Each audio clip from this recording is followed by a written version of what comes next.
Attention hunters, and I'm back with Thunderbolt Bing. Last time I stopped after killing T8 Traveler. This means that it is now time to see how far I can push this build. But first I need some currency. I'll keep farming T8 Carjack as it is very profitable with the right pack spirits.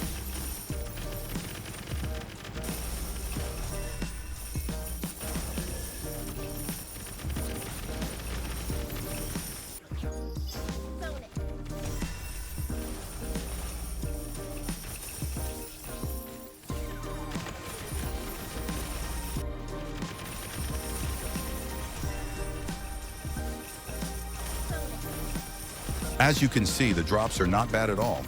With enough damage, this build can easily fully clear the Carjack encounters for maximum profit. Also, the map clearing ability of Thunderbolt Overload is very nice. This is what I gathered after some farming. Now let's finish upgrading the build to eye level 86 items with T1 affixes. New rings. New belt with max spell burst. And corroded Israfel gloves. I don't really need them for now, as I have not started stacking focus blessings, but they're so cheap I can't not buy them. And finally, some cheap precise auras.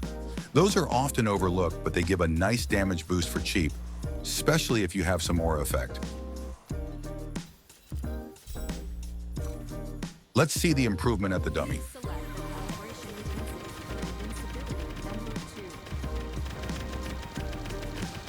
That's pretty good. Now that I have taken most of the low-hanging fruits in terms of damage upgrade, it's time for the real upgrades. Next upgrades will be priceless wands. Those are incredible damage boosts on spell burst build, but they can be quite expensive to craft, especially early on in the season. Thankfully, the current season is almost 2 months old, so I should be able to find some for cheap.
First wand, I want either +1 parabolic split or +1 max focus blessing as base and dream affixes. I also want double damage and additional damage for skills cast by spell burst, as both are very strong. Let's farm some more for the second wand.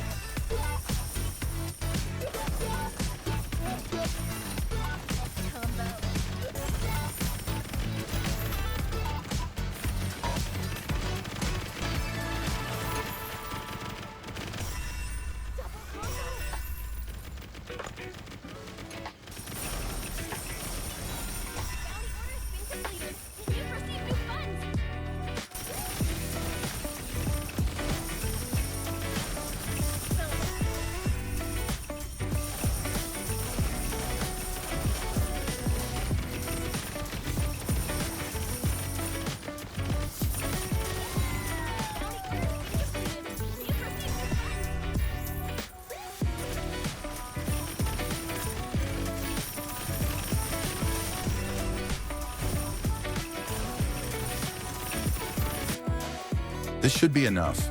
I sure got a lot of flame sand. It's a shame that it's useless once you got all the freebies from the trader. Second wand, same as the first one. As always, let's visit the dummy. That's a pretty substantial damage boost. With this damage, Profound should be a breeze.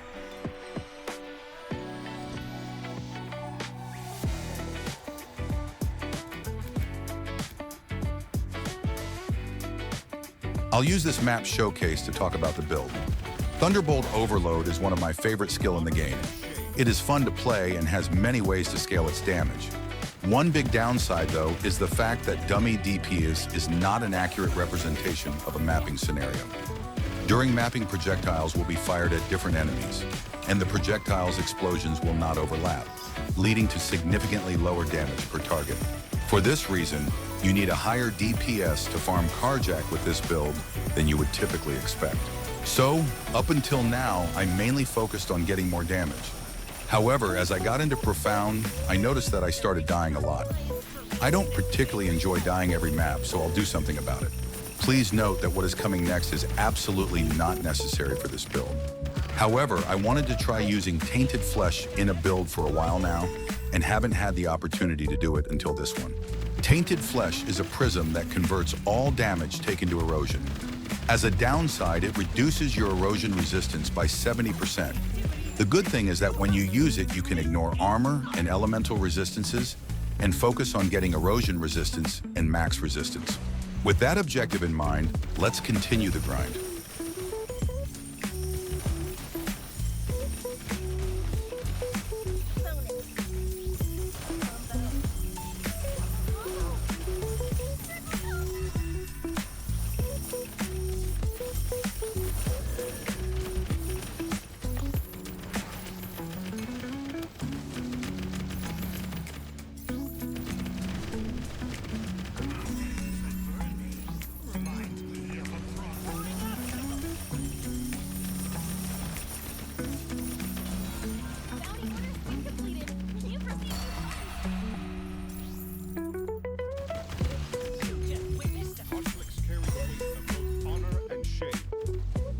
Now that is a nice find.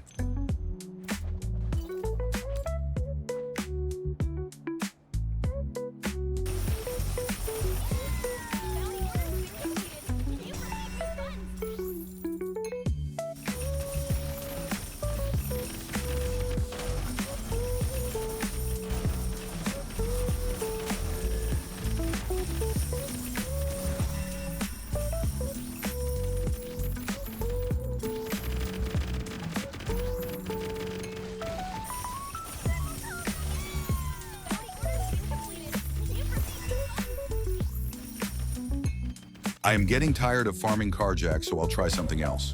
New strategy is Dream plus Pirate. Here's a look at the Void chart. The red chart points are not important here.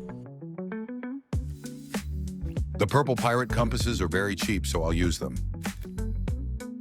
For this strategy, I'll mostly run Confession Chapel due to its nice layout. The idea is very simple. Activate God of War, activate Dream, and run to the end of the map. Try clearing a bit so that you get some nice options when using the Pirate Anchor.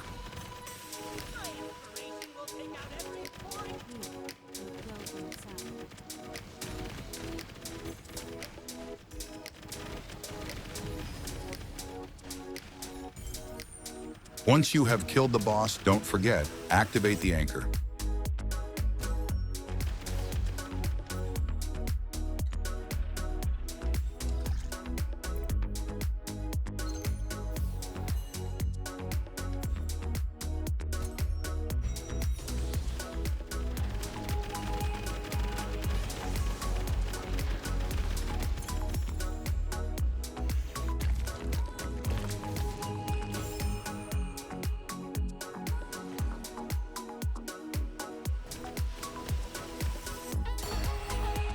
You can get some nice tinks, which is always fun.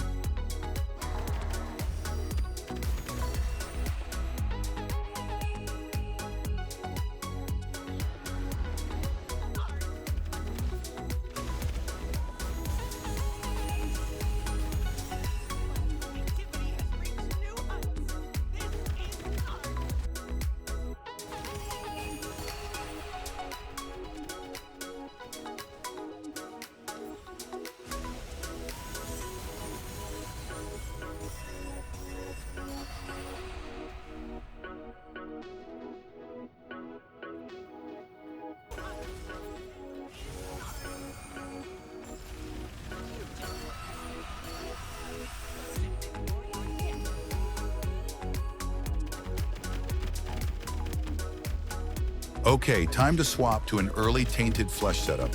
The goal here is to get at least 60% erosion resistance after the 70% reduction and not lose too much damage while doing it. First item on the list is a new necklace with beacon, sealed mana compensation and erosion resistance.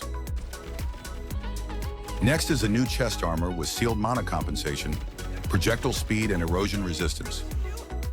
And new boots with projectile speed and erosion resistance. Of course, Tainted flesh. I went with medium projectile speed and micro resistance as I didn't want to spend too much FE on it for now. I swapped the Lich Tree for Steel Vanguard. This one gives erosion resistance, which will be much needed for getting to 90% erosion res later on.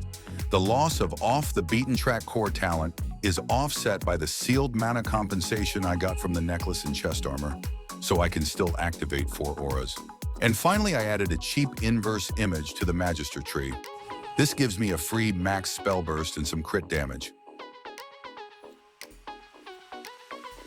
I also changed some of my skills. I put the new build code in the description if you want all the details. Oh, and because I have beacon on my necklace, I bought a new pedigree. This is the cheapest I could find with 2 damage core talents.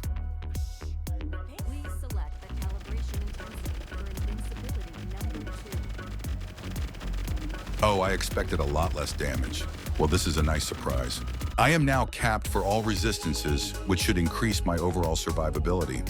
I still have a lot of cool upgrades left to buy, but that will have to wait for the next episode. I hope you enjoyed this video. If you have any question or advice for me, please leave a comment. As always, take care, and I'll see you guys in the next episode.